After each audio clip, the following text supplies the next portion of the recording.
Assalamualaikum warahmatullahi wabarakatuh. Nama saya Zulfi Khairunisa dengan NIM 0201212137. Yang saya hormati Ibu Siti Fatima MPD selaku dosen pengampu mata kuliah Akhlak Tasawuf. Di sini saya akan menjelaskan tentang metode ilmiah dan pengetahuan ilmiah. Pembahasan yang pertama adalah pengertian metode ilmiah. Apa sih metode ilmiah itu? Metode ilmiah adalah suatu cara sistematis yang digunakan oleh para ilmuwan untuk memecahkan masalah yang dihadapi. Metode ini menggunakan langkah-langkah yang sistematis, teratur, dan terkontrol. 6 tahapan dalam metode ilmiah. Yang pertama adalah merumuskan masalah. Masalah adalah sesuatu yang harus diselesaikan. Yang kedua, mengumpulkan keterangan. Segala sesuatu informasi yang mengarah dan dekat pada pemecahan masalah harus dikumpulkan. Yang ketiga, menyusun hipotesis. Hipotesis merupakan jawaban yang sementara disusun berdasarkan data atau keterangan yang diperoleh selama observasi atau telaah pustaka. Yang keempat, menguji hipotesis dengan melakukan percobaan atau penelitian. Yang kelima, mengelola data percobaan dengan menggunakan metode statistik untuk menghasilkan kesimpulan. Dan yang terakhir adalah menguji kesimpulan dari data tersebut. Yang kedua, penelitian ilmiah. Ada 4 bagian dari penelitian ilmiah. Yang pertama, sistematik. Berarti suatu penelitian harus disusun dan dilaksanakan secara berurutan, sesuai pola dan kaidah yang benar. Yang kedua, logis. Suatu penelitian dikatakan benar bila dapat diterima oleh akal dan berdasarkan fakta yang empirik. Yang ketiga, empirik. Artinya, suatu penelitian biasanya didasarkan pada pengalaman sehari-hari yang ditemukan atau melalui hasil coba-coba yang kemudian diangkat sebagai hasil penelitian. Yang keempat, replikatif. Artinya, suatu penelitian yang pernah dilakukan harus diuji kembali oleh peneliti yang baru.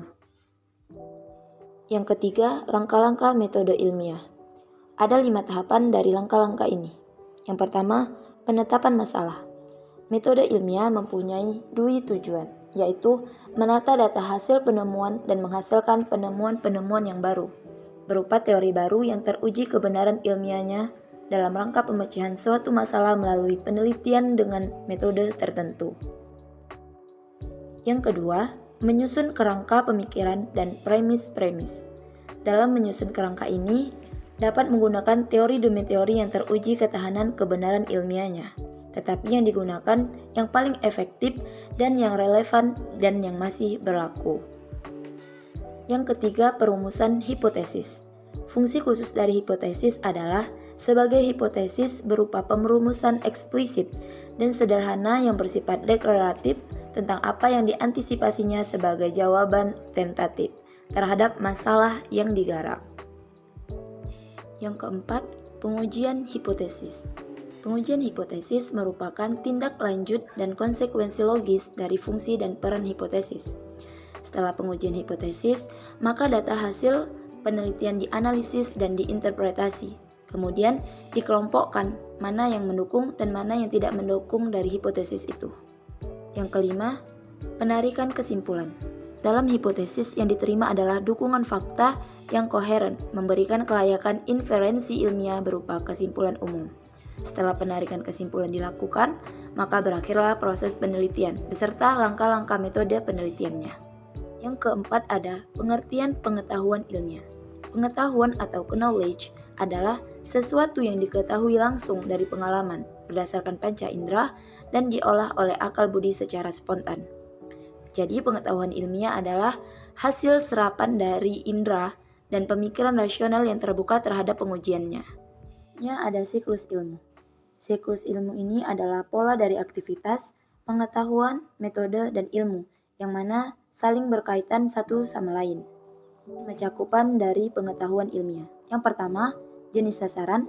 Yang kedua, bentuk-bentuk pernyataan. Yang ketiga, ragam-ragam proposisi. Yang keempat, ciri-ciri pokok. Dan yang kelima, pembagian sistematis. Yang terakhir ada sasaran pengetahuan ilmiah, yang terdiri dari 2 objek, yaitu objek material yang merupakan fenomena yang di dunia ini ditelaah oleh ilmu. Yang kedua, objek formal yang merupakan pusat perhatian terhadap penelaahan ilmu terhadap fenomena itu. Objek material. Terdapat 6 bagian dari objek ini.